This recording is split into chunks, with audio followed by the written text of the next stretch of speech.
Welcome into Seahawks today. I'm your host, Will Ortner, and normally I tell you to like the video because the Seahawks just beat a team, or to like the video because the Seahawks are going to beat a team. But here is the beauty of the bye week.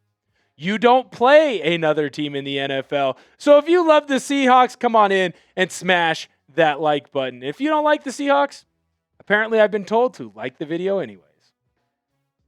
Trigger! What is up? Good to see you. Real one in the building. Klint Kubiak needs to drop the trick plays. He is not Ben Johnson. Dude, hashtag retweet. I'm over it, man. I'm over it. I don't need Jalen Milroe stupid. Hey, we're going to come out and run a speed option play here. I don't need any more Cooper Kupp throwing the football. You have a good offense already. You move the ball without needing to use those trick plays. I get it, though. Sometimes you want to put a trick play up on the board. Sometimes you want teams to think that, hey, maybe we will run this trick play or this gadget here or this, whatever. Here's the thing. If you're going to do it, be successful with it. Right now, the Seahawks aren't successful with it. So stop. Knock it off. You've lost your trick play privileges. It's like, when you get in trouble with your parents, they take your Xbox away. Klint Kubiak, I've taken away your trick plays. Also, Blue Jays in 6. Still crying tears for my Mariners. Although, it would be cool if the Blue Jays win because then I can say the Mariners got third. Dan the Man Miller. What up, man? Good to see you. How you doing? Thank you so much for hanging out with us. Real one. Oh, my goodness. What do you think we need to do to jumpstart our running game? I think a couple things that you need to do. First, you need to get healthy. Robbie Oots coming back off of IR. Now, Mike McDonald did say that he might need some extra time to ramp up and be ready to go for your offense. So I don't know that he's going to be 100% ready for week 9 at this moment. Might have to wait a little bit until week 10 to get him going. But as you can see, we haven't had the backfield completely healthy basically this entire year. You got Zach Charbonnet, who was out in the Saints game, and since then, Robbie Oots hasn't been healthy. So you go through this whole preseason where you're using the fullback, you're grinding it out. It leads to easier pass plays out of the backfield. Well, you haven't been able to do that because you haven't had Robbie Oots. You haven't had Zach Charbonnet for a game. So you've had 2 games where you got to see the full complement of this offense. And in that first game, Klint Kubiak, for whatever reason, got scared. Robert Saleh's scary. He's tough, intimidating to everyone except for Liam Cohen. And he got away from using the fullback. So what I would say is start using the fullback more and then make a change at right guard. I'm over the Anthony Bradford experience. I don't know if you need to go in and make a trade. I don't know if the move is to stay inside the house and you boot in Christian Haynes or Jalen Sandell moves over and Oluwatimi becomes the starter at center. But I'm done with Anthony Bradford. You're looking at an offensive lineman who, if I remember correctly, is ranked 73rd out of 81 guards in the NFL. 81, and he's 73rd. Probably not pretty good for you there. Thank you so much, Dan. Robert! What's up, dude? Good to see you. What roster moves would you like to see during this bye week? Well, so I've already kind of cheated. I'm done with Anthony Bradford. I'd like to move on from him. We're good. Let's change that train. I don't know if this is necessarily a roster move, but I would love to see your tight ends get used a little bit more. I would love to see A.J. Barner and Elijah Arroyo get the ball thrown to them, especially down low in the red zone. Barner has proven that he can make a lot of big plays that way. Arroyo is growing. He's getting better every single week. He's starting to block better. He's also starting to see the field more, know where to sit down in zone so that he's in an open spot, as well as also show everybody that he knows where to find, the man beaters. If he's in a man coverage or someone's in a man coverage on him, he's getting in and out of his routes crisply, cleanly. He knows, hey, this is a route that I need to run faster because Sam Darnold's going to look at me as the first read. He also knows, hey, this is a longer developing play, slower route. I can be a little bit more methodical about how I get open on this one. So those aren't really roster moves. If you were going to make a trade, I would like to see an offensive lineman brought in. I'm done with Anthony Bradford. Bring in an O-lineman. Go get one of the Cleveland boys. Go get one of the Tennessee guys. I think you can make a trade for them. They're dumpster fire sale. Go bring them in. Sam Darnold MVP. Didn't know that Sammy D was a big fan of Seahawks today, but that's good for the boys. What team scares you the most in the NFC West? It's LA. At this point, Arizona's cooked. I saw a meme the other day where you got the 3 dragons, except they made them 4, and you got these 3 scary dragons, and then the 4th dragon's like what's going on? That's the Arizona Cardinals. So they're done. They're out. They're going to be no good. I look at the 49ers, and I have to believe that at some point, their injury luck is going to catch up with them. I mean, shoot, you don't have your starting middle linebacker, one of the best middle linebackers in the NFL. Like, there's no way that he's going to be good and ready to go for the rest of this year with that ankle injury. There's no way that they're going to continue to be good and keep winning. It's the LA Rams. The Rams keep winning. I don't know how. The ageless wonder. Matt Stafford continues to fight Father Time. It's in a draw right now. Father Time's undefeated, but he's been in a couple draws, and it looks like Matt Stafford's going to be one of those guys. Got to find a way to beat that team. That defense is freaking awesome. And Nakua, when he comes back, Puka, that's the second best receiver in the NFL. First, obviously, being Jaxon Smith-Njigba. Light Shadow Onyx, what up to you? Good to see ya. Tom Brady put the Seahawks number 10 in his power rankings. Tom Brady is a Seahawks hater. I'm just kidding. But I think that the Seahawks need to be higher than number 10. Right now, when you look at the NFL as a whole, I think that the best teams are in the NFC because it's so close. I think you have to throw the Philadelphia Eagles in this list. I think you have to throw your Seattle Seahawks. I think you have to throw in, obviously, the Rams right now. I'd throw in Green Bay. I'd throw in Detroit. I think technically you kind of have to throw in the 49ers, even though I think they are going to fall off. They're Tampa as well. That would be a big miss by me. Not going to miss Tampa. They're obviously very good. But I just went through a list of 5, 6, 7 teams there that are all really stinking good. Where when you look at the AFC, maybe Buffalo, like maybe Kansas City is figuring it out. Maybe and I don't even know that I buy into the Patriots. So when I look at the rankings, Seattle obviously in the top 10. I would rank them a little bit higher than 10. I would have them somewhere in that 7 to probably 5 mark. 7 to 5 mark. That's about where I'd have them. Xander the Great. Seen you every single week, man. That's awesome. Every Thursday, Xander's in the building, hanging out with the boys. Should we get Tyler Lockett back so he can possibly retire as a Seahawk? Yes, but I think it's a different way than you would think, Xander. I would not bring Tyler Lockett back as a Seahawk this year. I would bring him back for a one day and let him retire the way that he needs to be. But right now, when you look at the Seahawks depth chart, who is he replacing? Is he better than Jaxon Smith-Njigba? No, no one is. Is he better than Cooper Kupp right now? No, Cooper Kupp's a little bit younger, a little bit faster right now.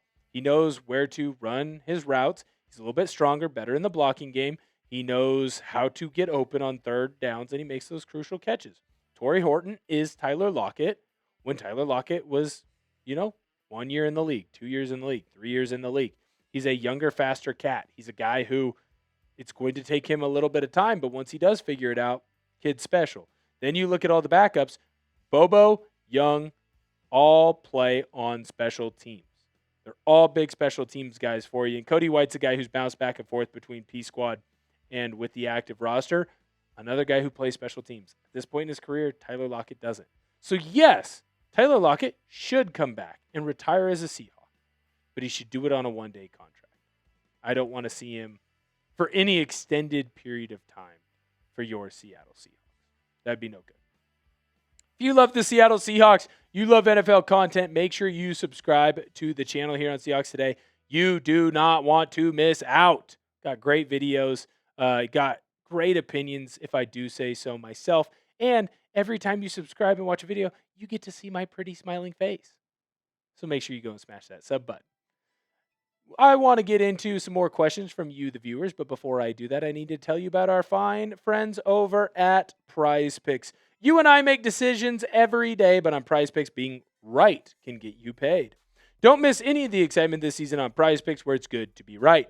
Prize Picks is simple to play. Just pick more or less on any 2 to 6 player stat projections. If your picks are right, you could cash in.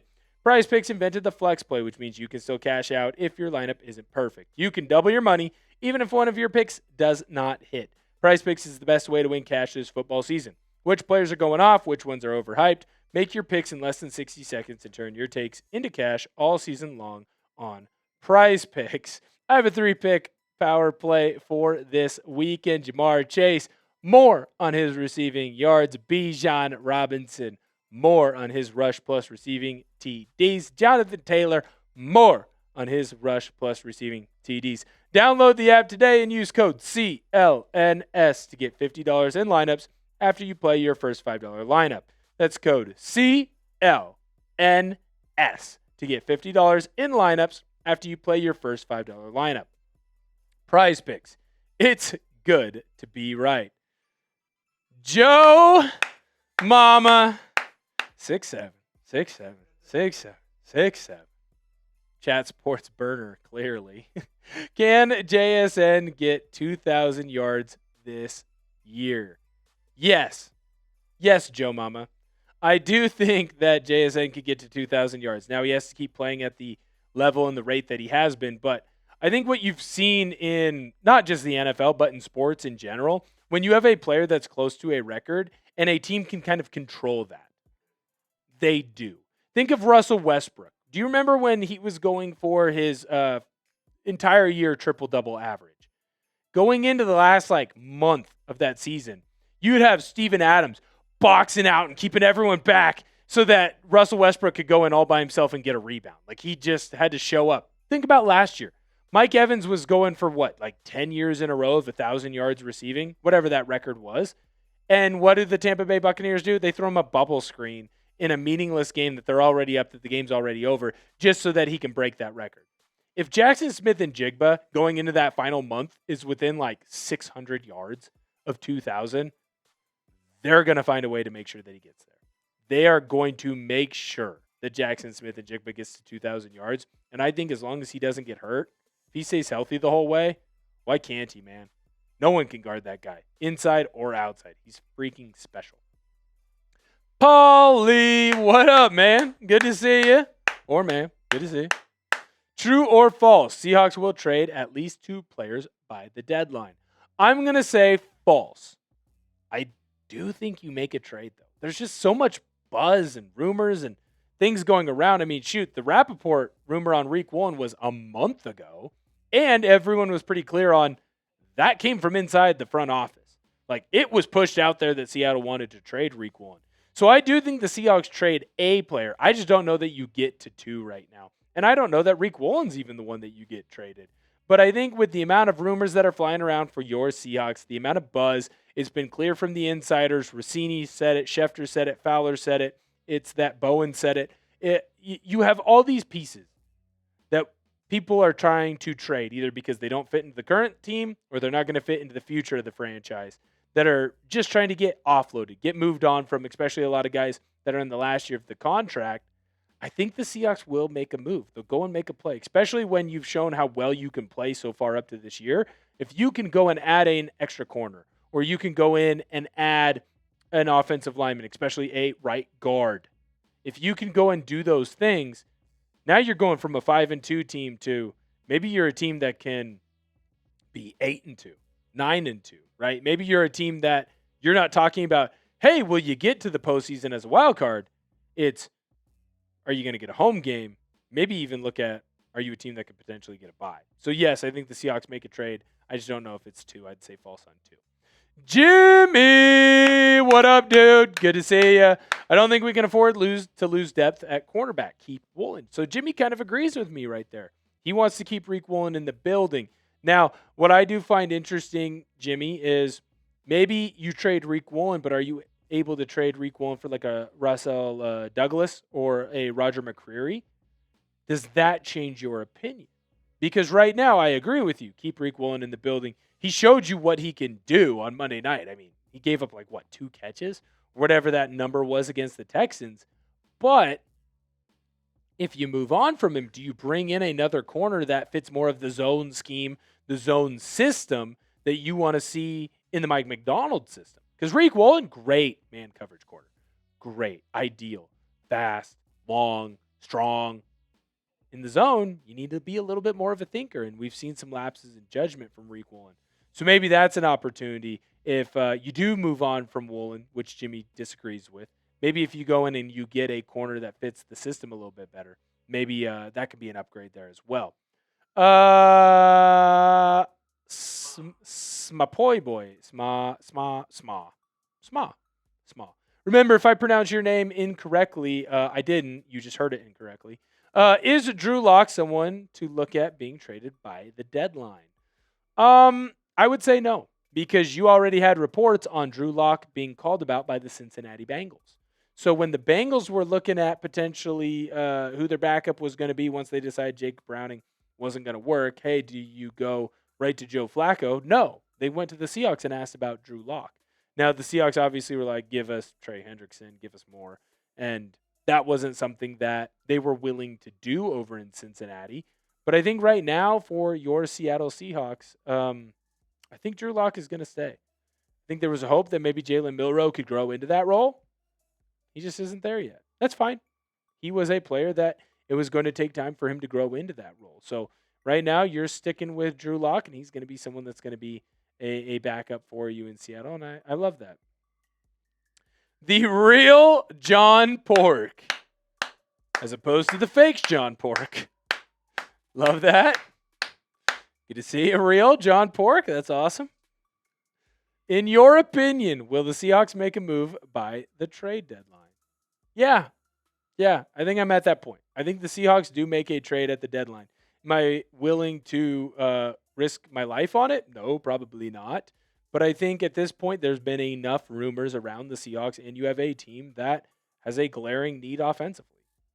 You need a right guard. And I want to remind everybody, Christian Haynes was beaten out by Anthony Bradford pretty soundly. So do you magically think that after having a pec injury, Christian Haynes is going to come back and be better than Anthony Bradford? I certainly don't. Do you think that moving Jalen Sundell and Oluwatimi up to the starting center, Sundell to that right guard? Maybe. Maybe that's an option. But if you don't like what's in the house or in the building right now, you better go make a move. You better go make a trade. So I could clearly see one being there. I could also see maybe a potential, hey, we trade Riq Woolen, but we get someone back on the back end. Back, so it's less of like a, hey, we're moving on from a corner, and more of a, we're trying to strengthen that corner room with someone who's played a little bit more, a little bit better. Jessica, what up? Jessica's a real one. She and her dad, Cody, are hanging out at every single watch party that we have. What is your favorite team's what is your guys' favorite team except the Seahawks? So I can't pick my Seattle Seahawks. I find myself more than ever, Jessica, watching the LA Chargers. And I think it's because I find Harbaugh weird. Like the fact that he wouldn't eat chicken because he thought it was a scared bird is hilarious. The fact that he gets excited and goes on these like gigantic soliloquies where he basically says he wants to marry football, and the only reason he doesn't marry football is because he's not allowed to. Like, you do realize that Jim Harbaugh, who's the coach over at LA for the Chargers, he records his family's conversations in the car so that he can listen back to them. Like, he's insane, but he's insane in like the best ways. And he's a winner. He won at San Diego. He won at Stanford. He won in San Francisco. He won in Michigan. He's going to win in LA. And I'm also a Duck guy, so I got to support my guy, Justin Herbert. I like Justin Herbert a lot. I like the offensive lineman that they have out there. Rashawn Slater is very sad not to see him play this year. Joe Alt is also really freaking good. Those two, if they can stay healthy, you're going to have a crew, man. You're going to have a crew in LA. I think you've got some real stars. And then defensively, I think they're just going to keep improving as well, too. Jimmy, you snuck your way back on. Look at you. Continuing to find your way to hang out. Will, totally digging your T-shirts you are sporting. Appreciate it, man. Got the throwback Bobby Wagner. I got a throwback Marshawn Lynch as well. Got a couple other good polos here. Gray Zabel jersey. Got a JSN jersey. Look, man, I don't have a lot of people coming up to me saying, man, your fashion rocks. So I'm going to appreciate that one, Jimmy. It's not often that I get a little bit of love when it comes that way. Usually it's, why didn't you iron your jeans? Or don't you think that those shorts are 2 inches too short? We don't need to see your compression shorts. But that is what it is. Thank you guys so much for tuning in to today's video. Make sure you subscribe and follow me on social media at Will Ortner on Twitter and on Instagram. Constantly tweeting and posting about your Seattle Seahawks. Got content that sometimes you're not going to see on video, so you don't want to miss out on that. Go and follow me over there. Until next time, I'll see you later.